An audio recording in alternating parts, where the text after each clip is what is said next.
മഴയത്ത് ആലപ്പുഴ ഹരിപ്പാട് സ്കൂൾ കെട്ടിടത്തിന്റെ മേൽക്കൂര തകർന്നു വീണു. Karthikappally government UP. സ്കൂളിലാണ് അപകടം.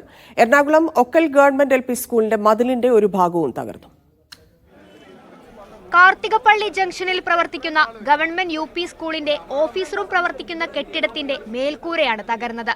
സ്കൂളിന്റെ പ്രധാന കവാടം കൂടിയാണിത്. കെട്ടിടത്തിന് പതിറ്റാണ്ടുകൾ പഴക്കമുണ്ട്. ജീർണാവസ്ഥയിലായതിനാൽ ഇവിടെ ക്ലാസ് മുറികൾ പ്രവർത്തിക്കുന്നില്ല.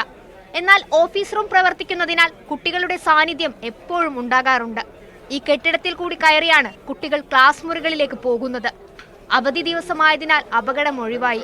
പഞ്ചായത്ത് ഭരണസമിതി ഫിറ്റ്നസ് സർട്ടിഫിക്കറ്റ് കൊടുക്കാത്ത ഒരു കെട്ടിടത്തിലാണ് ഇത് നടന്നുകൊണ്ടിരിക്കുന്നത്. ഇവിടുത്തെ പ്രിൻസിപ്പൽ ഉൾപ്പെടെയുള്ള അധികാരികൾ ഇവിടുത്തെ ജനങ്ങളോടും അല്ലെങ്കിൽ വരുന്ന ദിവസങ്ങളിൽ മറുപടി പറയേണ്ടി വരും. റാൻഡം ചെക്കിംഗ് സംസ്ഥാന ഗവൺമെന്റ് ഇടപെട്ട് റാൻഡം ചെക്കിംഗ് കേരളത്തിന്റെ സ്കൂളുകളിൽ നടക്കണം. Ernakulam Okkal government LP. സ്കൂളിന്റെ മതിൽ ഒരു ഭാഗമാണ് തകർന്നു വീണത്. സ്കൂളിന് പിറകിലുള്ള കനാൽ ബണ്ട് റോഡിലേക്കാണ് മതിൽ വീണത്. സ്കൂളിലേക്കും തൊട്ടടുത്തുള്ള ഹയർ സെക്കൻഡറി സ്കൂളിലേക്കും കുട്ടികൾ പോകുന്ന റോഡാണിത്. സ്കൂളിന്റെ മറ്റു വശങ്ങളിലും സമാനമായ രീതിയിൽ മതിലുണ്ട്. ചെങ്കല്ല് ഉപയോഗിച്ച് നിർമ്മിച്ച മതിൽ മഴയിൽ തകർന്നു വീഴുകയായിരുന്നു.